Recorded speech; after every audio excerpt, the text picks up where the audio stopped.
Welcome to the Pit Check, your breaking news and album reviews for the best new metal and hardcore music each and every week. Dude, it feels so good to be back, but less good to be sunburned. But it did feel good to be diving back into this week's new albums. 2026 has been literally non-stop heaters, and this week is no different. Picking which albums to highlight today was nearly impossible. Almost every album on my list this week is worth checking out. And a lot of them actually have this 80s, 90s, even some of them a little bit 2000s, rough around the edges throwback vibe, which, as you all know, I am very into. So I really had to rein myself in and not make like a 2-hour episode today. So with that all said, I know you missed me. Subscribe to the channel so you don't miss any new episodes, and let's get right into this week's best new albums. The world may end in 2026, but at least we got a Dropkick Murphys and Haywire split.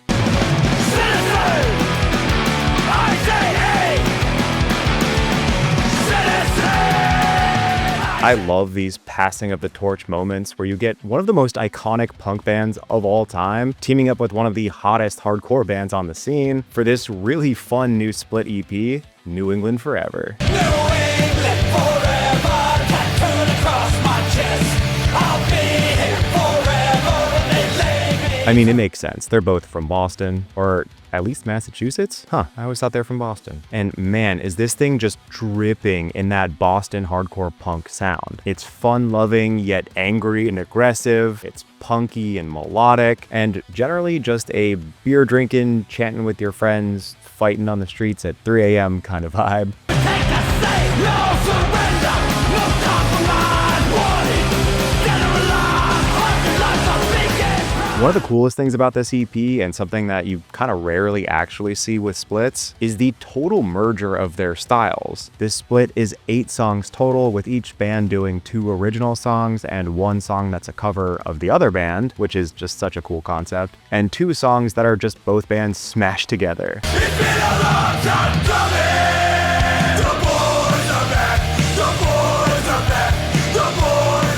And even each of their original songs don't fully sound like a Dropkick song or a Haywire song. The Dropkick songs are a little heavier and angrier, and the Haywire songs are a little punkier and groovier. They're just blending everything together into one big Bostonian smoothie, and it's delicious. Oh god, this is so strong. I genuinely want to see more collab albums like this in the future. If it wasn't for you,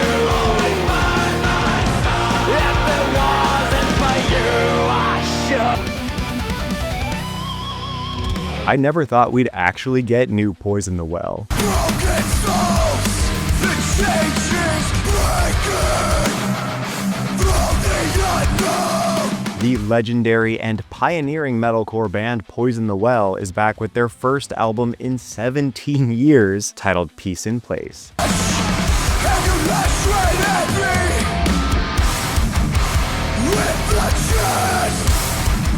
It kind of makes sense, right? In this overproduced and AI-driven modern landscape, there's been a huge yearning for this 90s, 2000s, early days of metalcore and chaotic hardcore sound, and a ton of younger bands are trying super hard to recapture that. So now here comes Big Daddy Poison the Well out from retirement, showing this is how you do it for real, while also infusing it with a metric fuck ton of emotion and genuine heartfelt gut punches, as they are known to do.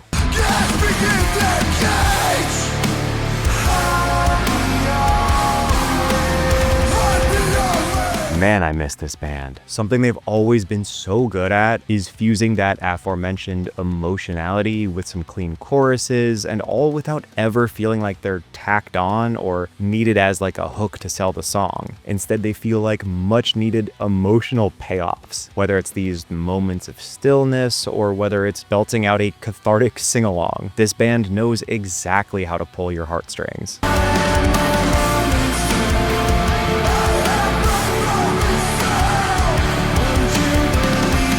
And man, And I haven't even geeked out about how good these instrumentals are. The guitars especially are so creative, with each riff being unique and groovy, and every single time refusing to write something that could easily have been expected or cliche, even in moments where it would have gone completely unnoticed or serviceable for the song. And they add these like haunting harmonies from the guitar or these eerie open chords, and they add this like menacing and unhinged energy to the whole thing. This has a lot of that same chaos and energy from the work that they wrote in their 20s, but now being able to rein it in with this newfound experience and wisdom. Welcome back, Poison the Well.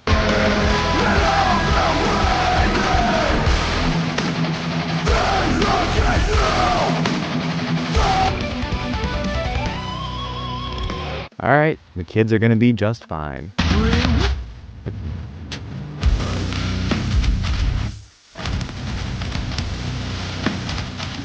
The Myspace deathcore and throwback metalcore band Blistered Spirit has released their latest EP, Through Shattered Light.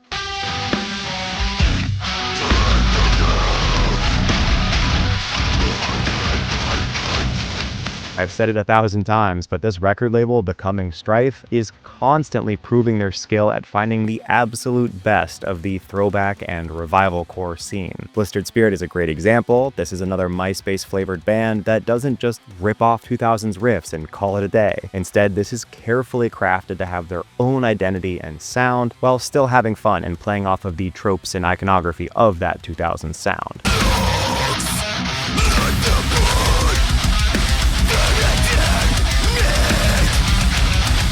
I also really dig their subtle blending of styles here. There's so many classic MySpace riffs that activate dudes my age like a Manchurian Candidate, but then there's also a surprising amount of this like back-breaking hardcore, especially in the drumming and in some of the two-stepping passages, and less surprisingly, there's some just classic good old open chuggy breakdowns. If you like your music with less polish and more abrasive yet melodic rough around the edges riffs, you should definitely check this one out.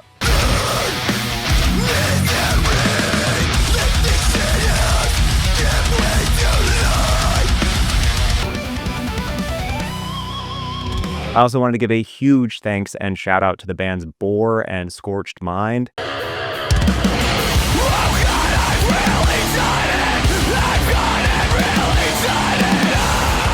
They had me come out to a show in Brooklyn a couple weeks ago, and they both put on an insane performance. Killer energy from both bands. I snapped a couple photos on a little film camera for funsies that I brought with me, and some of them came out kind of cool actually. So just want to say thanks again. Both are extremely underrated bands. Bore has that chaotic Every Time I Die sound and was even on my Metalcore Best of 2025 list. Super underrated.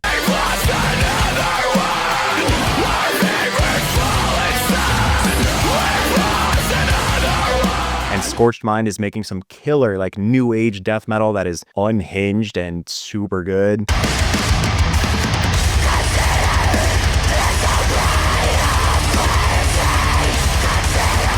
Thanks again, guys. Had a killer time. Always happy to pop into any local shows in New York and Brooklyn, assuming I can.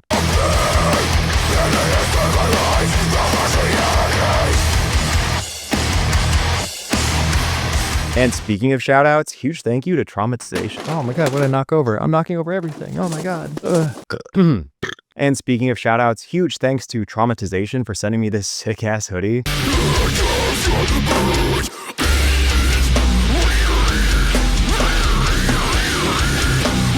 This is a dope band. I covered them a few weeks ago on the channel, and to say thanks, they sent me this. I'm super appreciative. I honestly just do this for the love of the game. I don't get paid for any reviews or take bribes, although I should. But I will always accept some like merch as a thank you if you genuinely liked what I had to say. I'm gonna be yapping anyway, so if you want to say thanks, I'm gonna let you say thanks. This is dope, dude. I don't think I have any purple on black hoodies.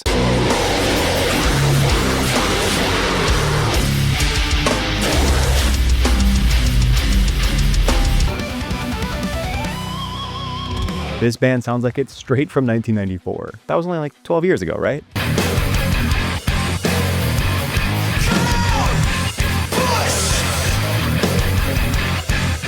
The groovy, grungy, metallic hardcore band Mizery is finally back with their latest self-titled EP.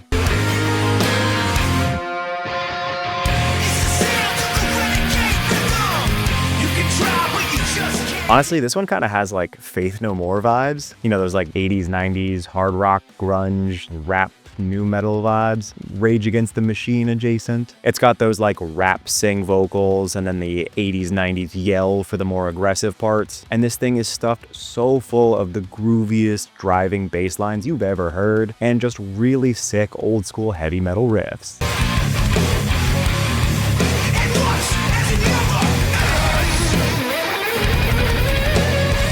There's also an extremely tragic, but sort of beautiful and poignant essence to this entire project. Unexpectedly, drummer Cale Sane passed away in 2023. He was also known for not just this band, but also drumming for God's Hate, Twitching Tongues, and Ghostmane, among others. And obviously this rocked the band, so things were understandably put on hiatus, seemingly indefinitely. That is until randomly discovering that Cale had actually taken their like pre-production demos they'd been working on and started tracking the drums in a studio. So after discovering that these recordings existed, it like lit a fire under the band's ass to preserve his legacy and actually finish these songs in honor of him. And even getting David Stallsworth of Military Gun to fill in the gaps on the drumming, and now is their drummer. And all of this plus a fantastic feature from Drain on the aptly titled song Eulogy is such a great way to say goodbye and also, you know, allow his work to live on.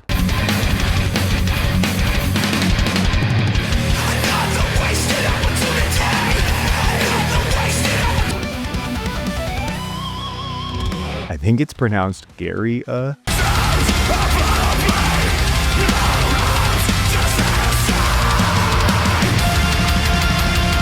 The Portuguese black metal-ish band Gaerea has released their latest album, Loss.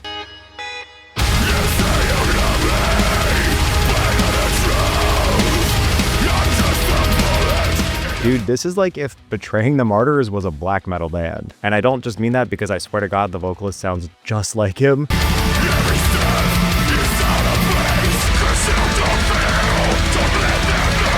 But just like how weird and interesting they are and not staying locked into the restrictions of a genre. And specifically, they have a clear intention of creating something that pushes the artistic boundary of what's possible within their genre while still being accessible to it.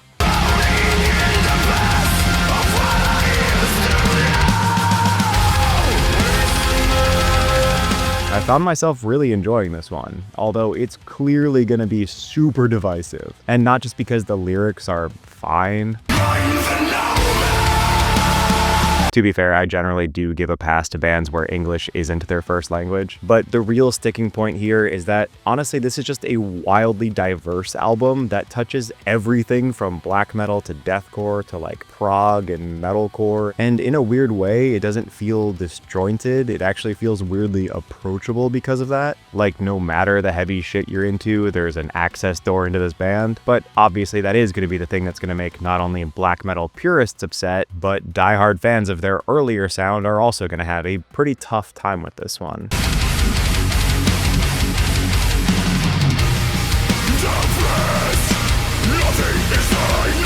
But again, this definitely is not a black metal album, but the black metal elements are used spectacularly to create this like dark and somber atmosphere that makes these already super heavy songs just emotionally devastating. This band has been an underrated gem for like a decade now, with a wildly impressive 6-album run within that short amount of time. Even if this specific album isn't your cup of tea, it's hard to deny the talent here.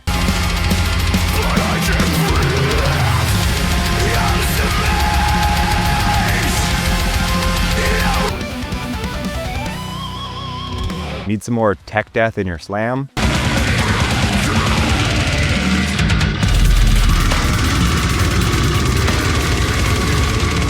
The slamming, brutal, technical death metal band Delirious Compulsion has released their latest album, Erratum of Dysphoria.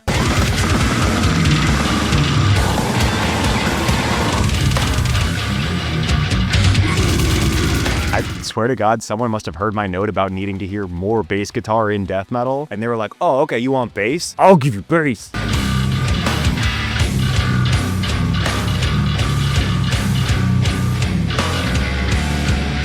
Man, this shit is so far up my alley, it's stupid. Here, let's go over a checklist. Ungodly talented musicians, ridiculously heavy breakdowns and slams, gutturals and vocals that sound like a demon clawing its way out of someone's throat, weird as hell instrumentation and song structures that always keep you guessing, and my personal favorite, a little fun-loving, like, self-awareness, you know, a little wink and a nod at the camera, while still creating, like, actually sick music.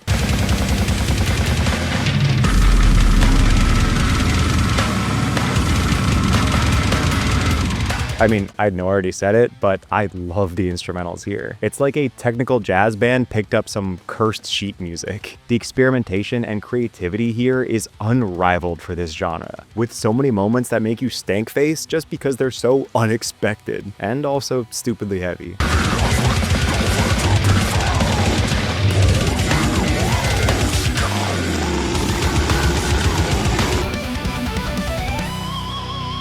Banners, rise up.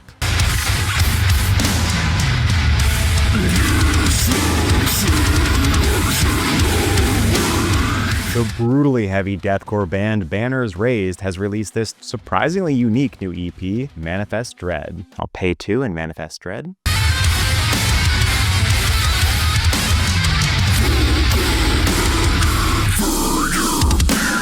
I really love that this band manages to carve their own lane in the deathcore scene. They're not like a symphonic deathcore band, although they do have some blast beats and atmosphere, and they're not like a Myspace deathcore band, although they do have crazy heavy breakdowns and a high crank snare drum, but they have their own sound that is tough as nails and has a welcome amount of like hardcore elements and even some like brutal death metal.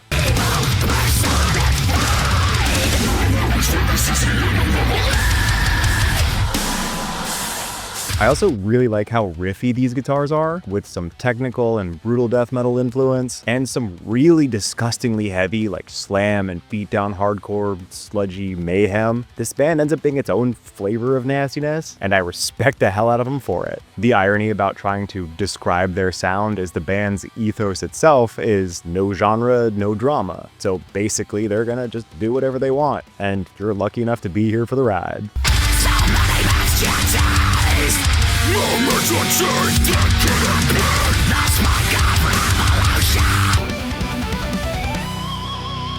Real quick, I want to give a shout out to Pipe Bomb.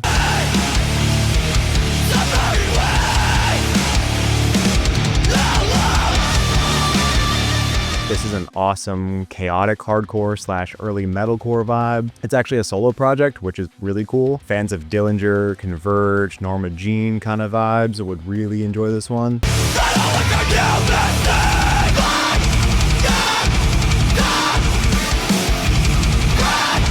And it was mixed and mastered by John Niclario of Senses Fail, so it's a pretty cool little indie project. You should definitely, check it out.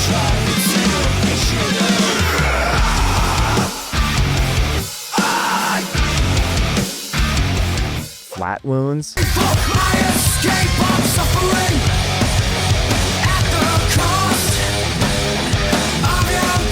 I really wanted to dive deeper into this one. I think this band deserves way more credit. This is the most genuine grunge band to come out of the modern era.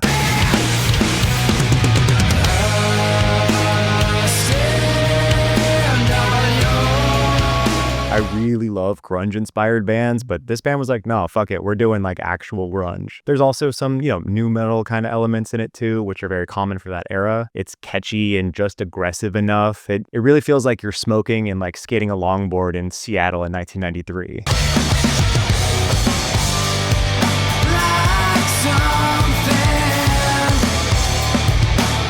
Novumora sounds like a high-end restaurant in LA.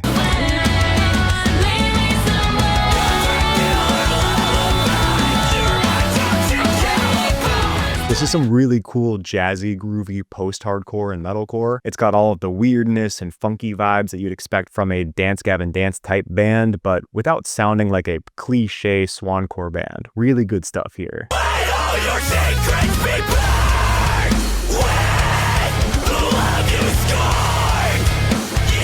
Deviated State is an LA hardcore punk band.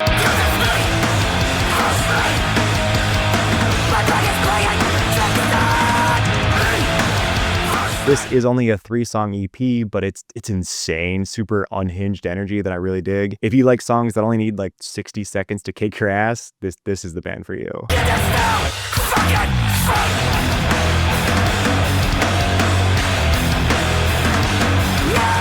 And here is the entire list of all of the new metal and hardcore albums that came out this week. Man, I forgot to even mention the albums that came out last week, like some sick new releases from Mold, Unity TX, and Lamb of God, probably some others I'm forgetting. We're just feasting this year, guys. And as always, if you have a band that has an album coming out soon, please DM me on any of my social channels. I'd love to take a listen, check it out, and maybe it'll get on the show. So ideally, you know, send it to me before the album's out because I don't want it to be too late. And it's like, God, I missed you guys by like 3 weeks, you know. But yeah, anyway, like I said at the beginning, so much of this is really, really good and worth checking out, except Attila that fucking sucked. I don't know what the hell is going on with that band, man. And that's it. Thanks again, guys. I'll catch you next week. Oh yeah, I forgot to mention, we hit 5K. We did it. Even last week, we hit the 5K. So yay. Thank you, everybody.